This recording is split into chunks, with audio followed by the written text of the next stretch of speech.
They say lightning never strikes twice. It did with Terry Perkins. This was how he spent his 67th birthday, stealing £14 million of jewellery from Hatton Garden. 3 decades earlier, on his 35th birthday, he was carrying out the £6 million raid on the Security Express depot in Shoreditch.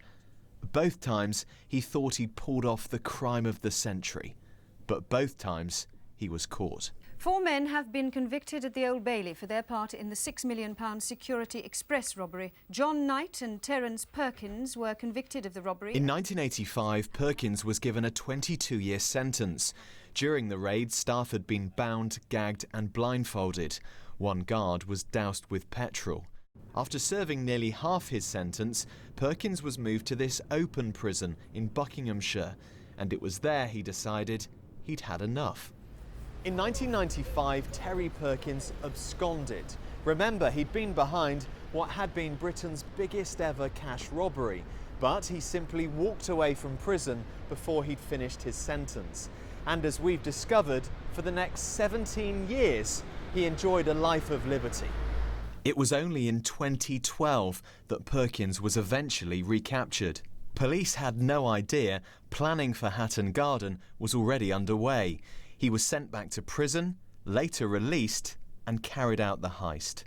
Bob Neal, a senior MP and barrister, says he shouldn't have been allowed to be on the run for so long. Somebody has 17 years of prime time, if you like, to enjoy the proceeds of your crime. That is laughing in the face, not just of justice, of everybody else actually, as well. So clearly there was a really bad failure at that time.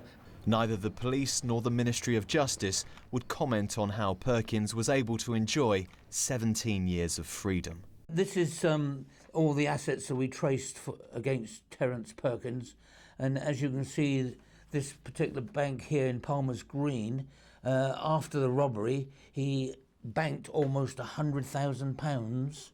Former Flying Squad detective Peter Wilton brought Perkins to justice first time round, tracing all the money he'd spent after the 1983 raid. He didn't wait too long to get a new vehicle there. There's a month after the robbery, he spent £3,500 on a Mini. In May, some 5 or 6 weeks later, spent £5,500 on a Granada. So what did he think when he heard the now 67-year-old Perkins was involved in Hatton Garden? I just could not believe it. It was like a bombshell. There he was. He hadn't learned his lesson at all. And again, I think it was over the Easter weekend, which is his birthday, which seems like a happy anniversary to him. But why would Perkins risk it all once again? I don't know too much about his business, whether that's going well or whatever. It could well be that, again, he wasn't happy with the way his life was going, wanted a pension. And this seemed the biggest way of doing it, or the best way of doing it. One for the road, as they say.